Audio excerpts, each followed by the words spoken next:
A very warm welcome to the students of class 7 once again. Today we are in the literature classroom and today we are going to be starting with a short story from your main reader, from your literature reader, and the name of the short story is A Shot in the Dark. Now as you can see, the author of this story, A Shot in the Dark, is Saki. Alright, now Saki happens to be his pseudonym. I'll come to that. Now I understand that you don't have your textbooks with you right now, so I have uploaded a sort of a Word file in your in the website, so you can have a look at the text, which contains the text, and you can have a look at it and you can follow it while I go on reading the text from the book. Alright, so Saki over here has written the short story A Shot in the Dark. Now, a pseudonym is a name used by an author for varied reasons. Alright, so he used to write, the authors, they used to write under names and not reveal their real names. However, they were revealed by biographers, at times the authors themselves. So a pseudonym is that sort. Now, Saki happens to be the pseudonym for Hector Hugh Munro.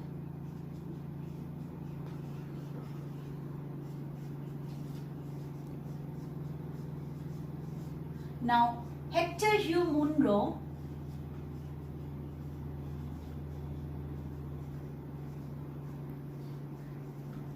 is an English author, okay, mainly a short story writer, and his dates are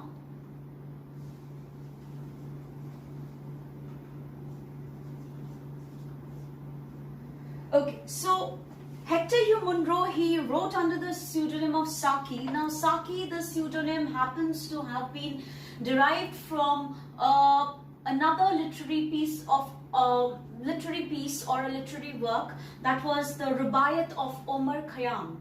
Alright, so from there he might have taken the name of Saki, who was the cupbearer. So he was a novelist, a short story writer. He was born in Myanmar, which was then Burma. During this time it was known as Burma, but he is not a local from there. You know, Myanmar was a colony of the British, and therefore he was born out there, and then he returned to England in 1896 to work as a newspaper reporter. Alright, newspaper reporter and a foreign correspondent.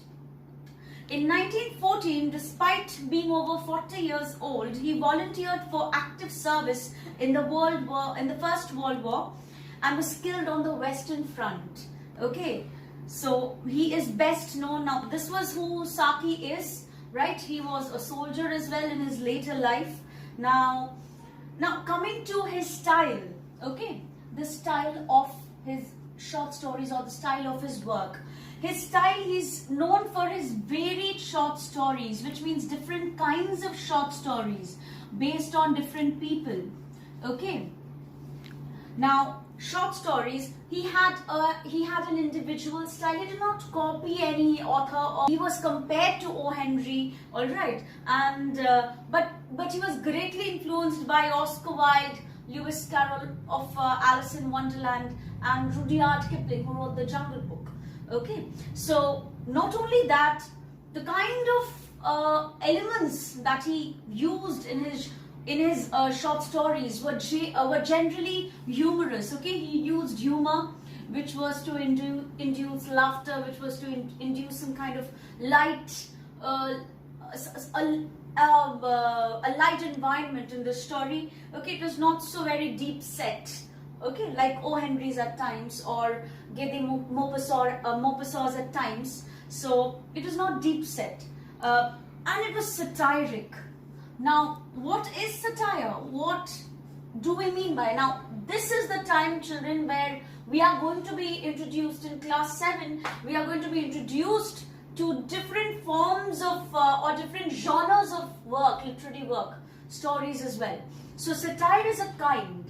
Alright, so I'll give you the definition of satire right now.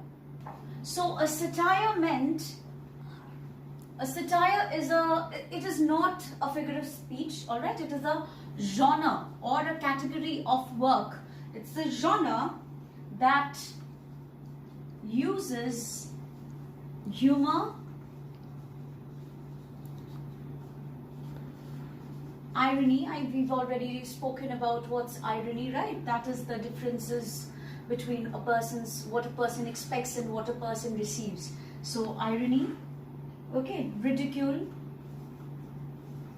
Ridicule is when people are laughing at the stupidity or foolishness of people, all right? So satire is that, basically. A genre that uses humor, irony, ridicule to expose and criticize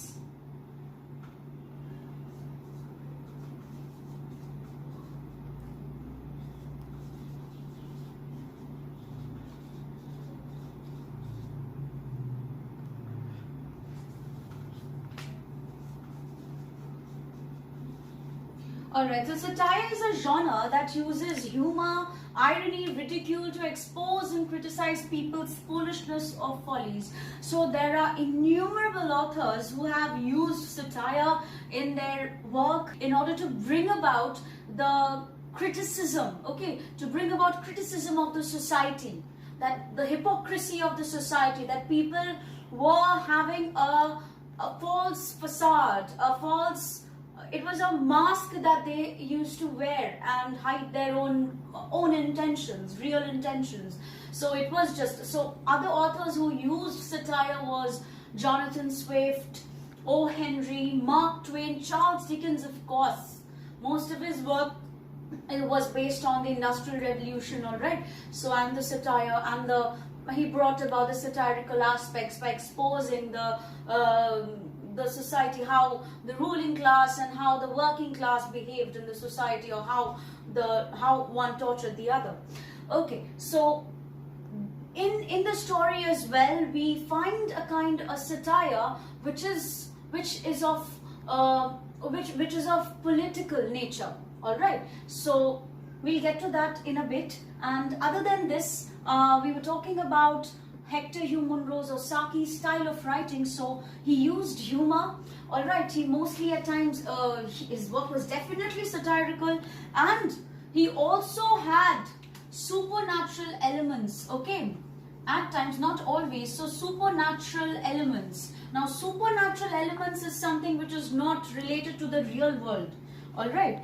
And not only that, at times his stories were very gruesome, okay, gruesome. So in your text there is this word macabre, all right, macabre, which is gruesome, all right, not very pleasant, very unpleasant.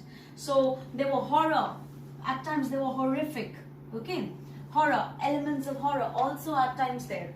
So, but apart from this, apart from being this, his stories were full of eccentric wit, eccentric, a maddening kind of wit or wisdom, okay, some kind of insight, always something that the person used to come about, the reader used to come to an insight, to an understanding, to understand where he was or what it is all about.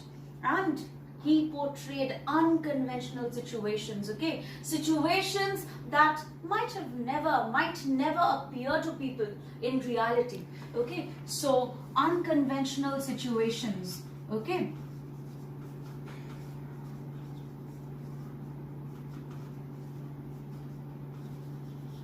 Unconventional situations, which also means that, which also hints at the fact that Hector Hugh Munro, he actually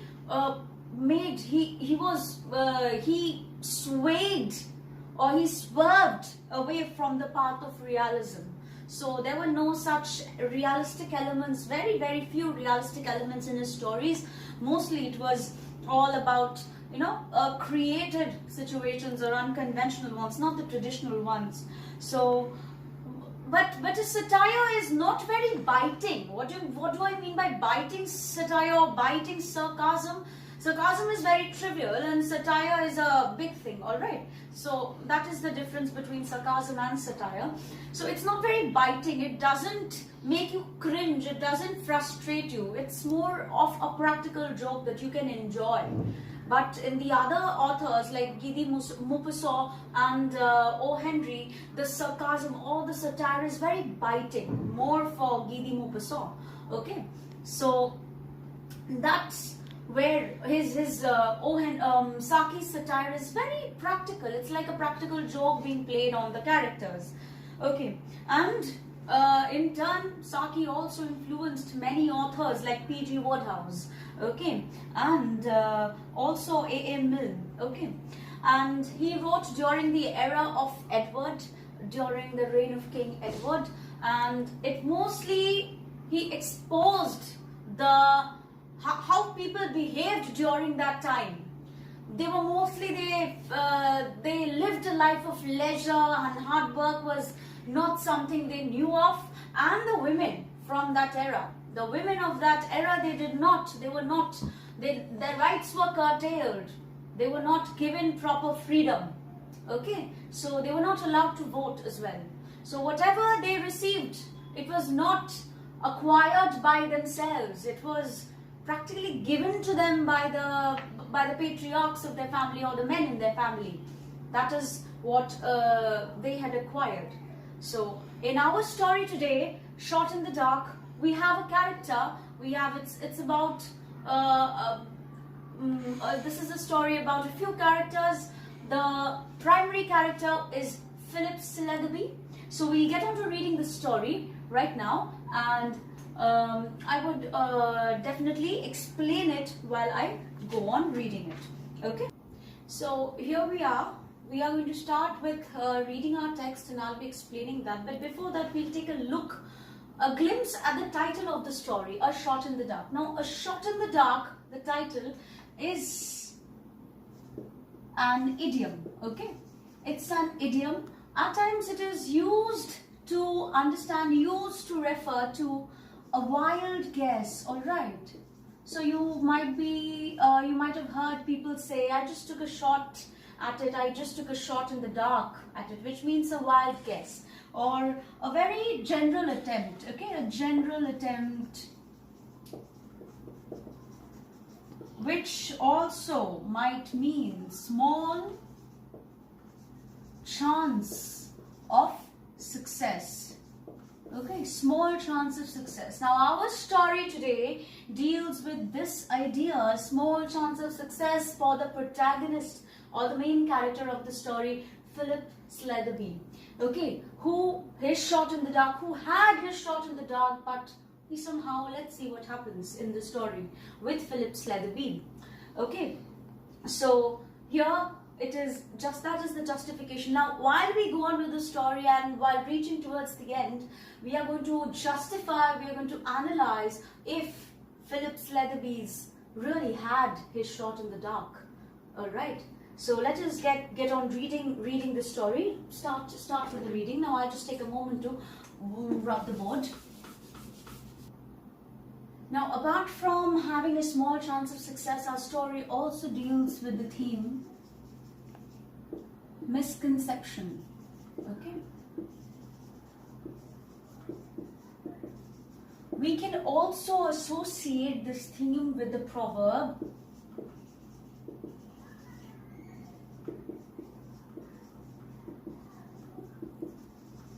or maybe is not believing, or however seeing is believing that you will be the best judge, children, after reading this story. Okay, now I shall start reading it. Okay, so over here we have the protagonist of the story, Philip Sletherby. Now, Philip Sletherby settled himself down in an almost empty railway carriage with the pleasant feeling of starting off on an agreeable and profitable trip. Now, our protagonist or the main character of this story is about to embark on a journey. Alright, but the trip that we are talking about here, it is supposed to be very beneficial for him. So, alright, so here we have a beneficial trip, that he's out on a beneficial trip. Okay, we shall know what the trip is all about. It will only give him, so he's very pleasant. The first that we come across, the first notion that we have about Philip Sletherby, that he's in a very pleasant mood. Okay, he was bound for Brill Manor. Now Manor is a big house. All right, it's this house. It bears the name. Okay, a very prestigious name, and it generally Manors, they belong to people who are very influential, who are definitely rich and who are influential, who have a lot of power, maybe for the money, also a name in the society. People know them. Okay, so he was bound for Brill Manor, the country residence of his new acquaintance. Now, the meaning of acquaintance, all right? Acquaintance is someone you know. Someone you know. It's not somebody very close to you, not a very relative or a friendly kind of a person, but very acquainted, that you know this person, okay, by face or by the name or by their works. All right. So he was bound for his new acquaintance. So he had just acquired. Maybe he's just acquired relations with a certain person, and that happens to be a lady, Mrs. Saltpen Yago. Okay. Now the second character that we can come across is, so over here we have Philip Sletherby. Philip Sletherby.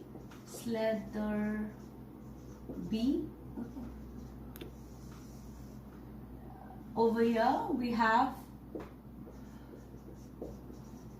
now we will pronounce it as Yago, all right? Yago, not Jago.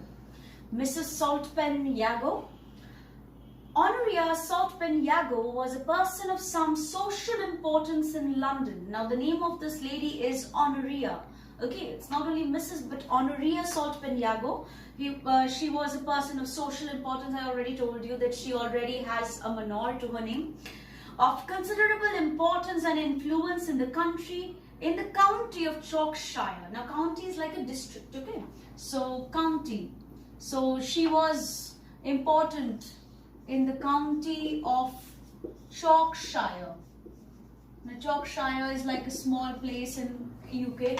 Okay, a place in UK, a county, a small county is like a district. Okay, so the county of Chalkshire. The county of Chalkshire was of immediate personal interest to Philip Sletherby. Now this man, Philip Sletherby, he's very interested in this county. Why? Why is he so interested in this district? Okay, where Mrs. Saltpen Yago lives. It was held for the government in the present parliament, so by a gentleman who did not intend to seek re-election. Now, why was it of great interest to Philip Sletherby? Because he had some political interest going about with it, some political agenda with it. Now, the county of Chalkshire was held in the government. It was a part of government. From there, somebody would represent the county in the parliament, okay, to the government. All right. And the person who was the representative of the county of Chalkshire, he did not want a re-election. Now, re-election would cause people to give their names, or from the chosen people, all right?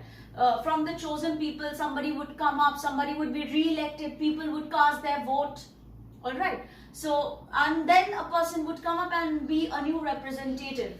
Now, the old man, the old person who was there, not by age, okay, the one who was presently in the parliament representing the county of Chalkshire, he did not want re-election. Okay, he did not want re-election, and Sletherby was under serious consideration by the party managers as his possible successor. So a person who did not want re-election, did not want somebody from the chosen people to come up, or from the other representatives to come up, somebody new who can give their name, he would always want somebody else who he knows, or whom his party workers or the party managers want to succeed after him. So that person who would succeed after this current the person who was holding the seat for the county of Yorkshire, the man who would succeed after him was Philip Sletherby. So he definitely had a political agenda, some benefit working on his part. All right, so he would be the next successor, and he would have a county, and he would represent that district in the government. Okay, in the parliament. Sorry, in the parliament. So that is why this was Philip Sletherby's political agenda. So we know that it was a beneficial trip, and the beneficial trip was he had some political agenda with it. Sorry. He had some political agenda with it. Right. Now moving on. The Saltpen Yago influence was not an item which could be left out of consideration. Now this lady, Mrs. Honoria Saltpen Yago, she had some great influence. So winning the confidence of someone this influential status was definitely beneficial for Philip Sletherby. So that is why he thinks, or the author says, that this couldn't be left out of consideration. This was definitely to be included in the consideration. And Philip Sletherby had been delighted at meeting Honoria at a small and friendly luncheon party. A luncheon party is a formal lunch party. Okay, so a formal luncheon party. Still more gratified when she had asked him down to her country house for the following Friday to Tuesday. The days that came from Friday to Tuesday, Honoria Saltpen Yago had met this man Philip Sletherby at a formal lunch, and then she had invited him, being acquainted with him, and she had invited him to visit her country house, which was the Bril Manor. Okay, maybe for some see-off or a visit. So he had asked him to pay a visit to her country house, and definitely he thought that something would surely happen for him. Something good would happen on his part for him. Okay, so that is why he was en route to Bril Manor to meet Mrs. Saltpen Yago. He was obviously on approval, and if he could secure the goodwill of his hostess, he might count on the nomination as an assured thing. Now we come to know what was this political agenda, that he would secure a nomination. He would be assured of a nomination as a representative, that people would definitely ask him to come up to be the successor. Okay, the present, who would present himself. Okay, so he was on approval. That was processing. So if he can gain the confidence, gain the influence of Mrs. Saltpen Yago, what he would do is, if he could be in her good books, or if he could win the goodwill of the hostess, then he would definitely, Mrs. Saltpen Yago would recommend him to the party, because already the party managers, they were talking highly of him, and definitely then he would be assured a seat. If he failed to find favor in her eyes, if he failed to do so, and if she did not like him at all, maybe having a close contact, if she did not like him at all, well, the local leaders would probably cool off. Cool off meaning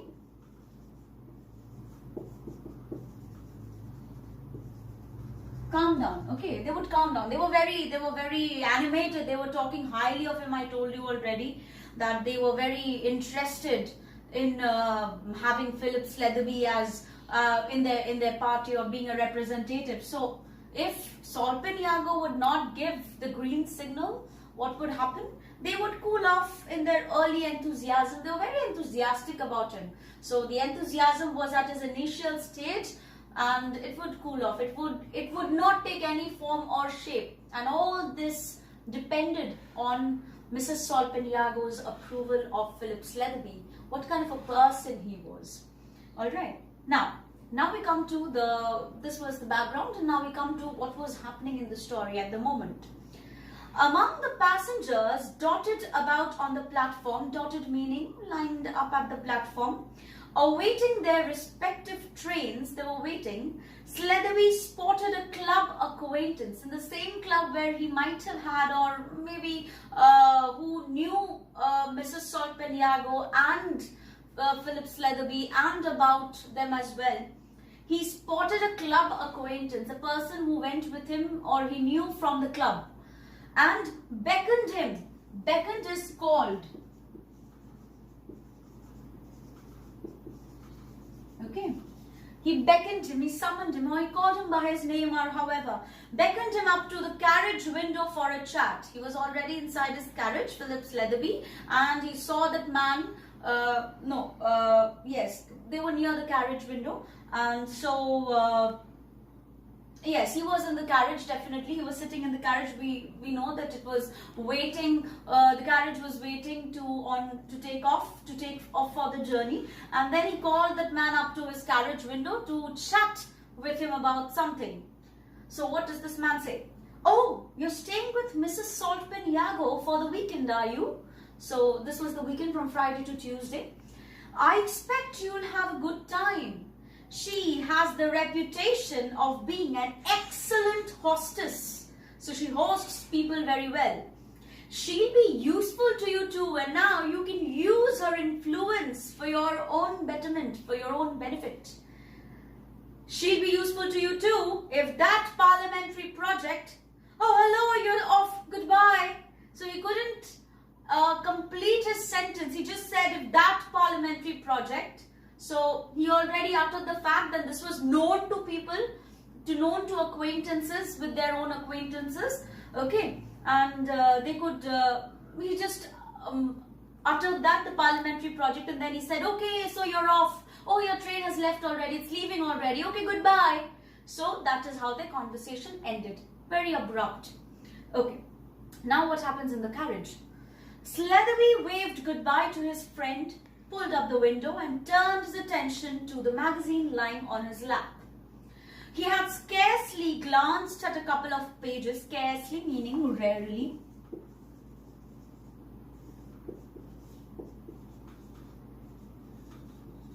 Okay, scarcely mean glanced at a couple of pages. However, when a smothered curse, somebody had cursed, it was smothered meaning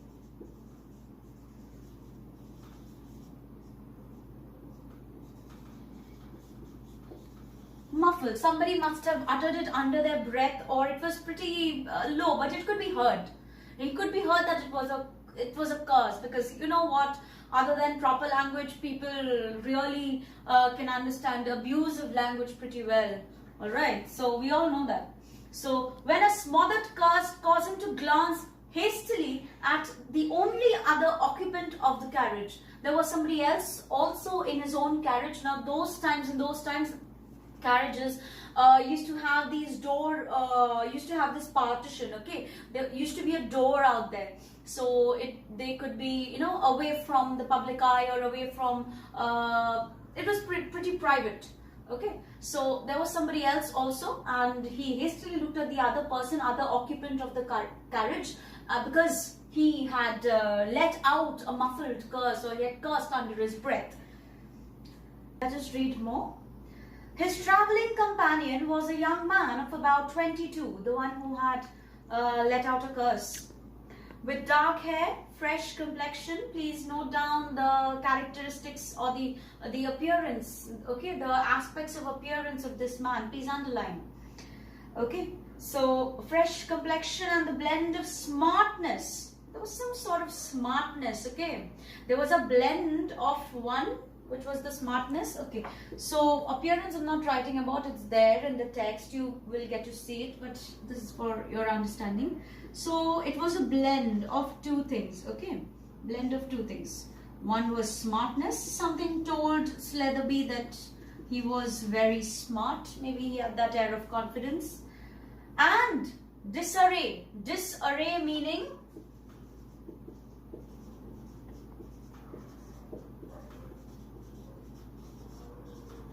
unorganized. Okay, he was very unorganized.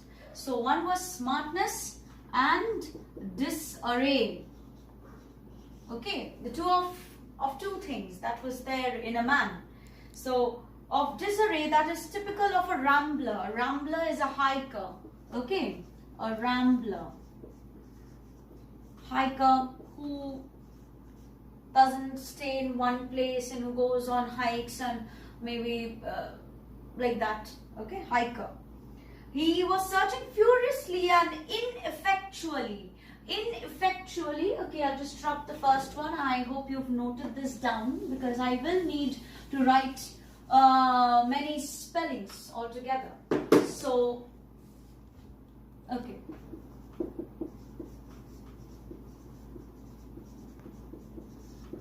Ineffectually would be without effect, alright? Without effect. Along with the text, I will also give you a set of these meanings, okay, which is there in the textbook as well. So you will get to have it along with the questions.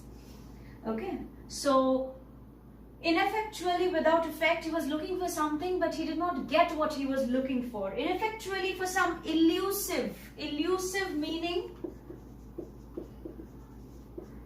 something he did not get. Okay, elusive is difficult to find.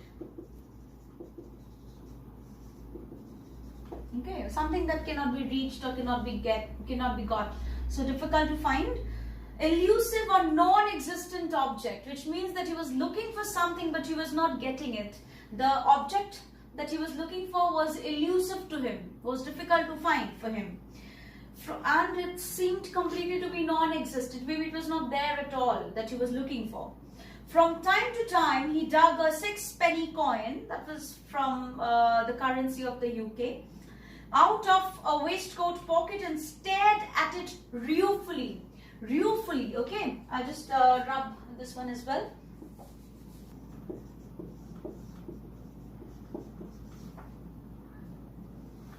Sorrowfully, okay? With regret. Okay, with regret, sorrowfully or with regret. So what did he do ruefully? He stared at the 6-penny coin ruefully with regret. Then recommenced. Recommenced means began. Commence meaning began, and then again he started. The futile meaning without any result. Futile, no result at all. So futile searching operation. So searching operations, he began his search, it was futile. And he looked for something and then he couldn't find it and he started again. And now, during his searching operation, what did come out from his pocket? A cigarette case, matchbox, key, silver pencil case, and railway ticket were turned out on to the seat beside him. The seat was empty, so he turned them out there. But none of these articles seemed to afford him satisfaction. Afford meaning buy. They did not buy him satisfaction. They did not give him satisfaction. Why? Because these were not the items that he was looking for. He cursed again, obviously with frustration. He cursed again, rather louder than before, and simply it was actually he was invading in someone's space, private space. So, and that is why he began a search, but he did not get it. The vigorous pantomime did not draw forth any remark from Sletherby. Sletherby was in his own space, in his own world, and he did not think about anything. His actions, the other occupants' actions were very energetic. Pantomime, vigorous, energetic. Vigorous is energetic. Okay. And pantomime, dramatics, okay? The antics or the drama that he was causing. Okay, the energetic drama, the vigorous pantomime did not draw forth any remark from Sletherby. Sletherby didn't want to comment on him, thus just leaving him out to his own wits, leaving the man to his own wits. He did not want to comment on it. Who resumed his scrutiny of the magazine. So with an indifferent look, not thinking about what this man is doing, not poking his nose into his matters, he remained engrossed with his magazine. Scrutiny meaning analyzing, okay, analyzing his magazine, reading the contents of it. Okay, so we shall keep it till here today, and because it's quite a long chapter, and this is something that you have to learn, children, you have to go through, and definitely it's very interesting once you read about, once you reach towards the end, you will have you will have a hunger for reading stories of these kind. Now this kind of a story is mainly known as a story with plot twists. Okay, plot twists. O. Henry used to do that. O. Henry had done that in his stories, and Guy de Maupassant, okay, the French counterpart of Henry, O. Henry as well. They are both comparable at times. So he also used them in his own stories. So that's it. So this is a story about plot twist, where we today got to know. Let us sum up what we understood about today. So we had a glimpse of what was the title, alright? So it's a wild guess, a small chance of success. Here we are talking about the small chance of success of Philip Sletherby, okay, who's about to visit Mrs. Solpen Yago, pronounced as Yago, and he's out on a beneficial trip with a political agenda to secure a seat, to secure a vote of the party members. And where does Mrs. Solpen Yago come in? He has to use her influence. She's got a very good influence in the county of Chokshire. She's a very, influential lady. People know her, and her word is taken. It's not taken for granted. It's taken into consideration. And then in his that he's quite known, that he wants to seek her favor is quite known in the amongst the club acquaintances, the club people, okay. And then in the carriage he meets a man, okay. I just forgot to write the occupant. So here we'll get to know more of who is the occupant, all right. So the occupant is this man. We'll get to know more about him, and he's another character. So who has got this appearance, who's got dark hair, okay, and good features of face, good features, his face has good points already, okay. But who, mostly what is important about his character is that there is this blend of smartness and also a disarray, a an unorganized look, with smartness and unorganization of. There's something about him that tells the author of this nature, okay. And apart from that, he curses, okay. He curses out of frustration.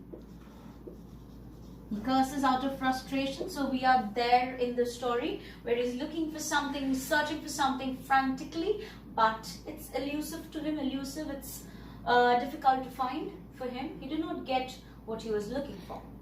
So we end our lesson here today, and in the next video, I am going to proceed with the text, and we'll get to know more about this man, Philip Sletherby, and the rest of the story.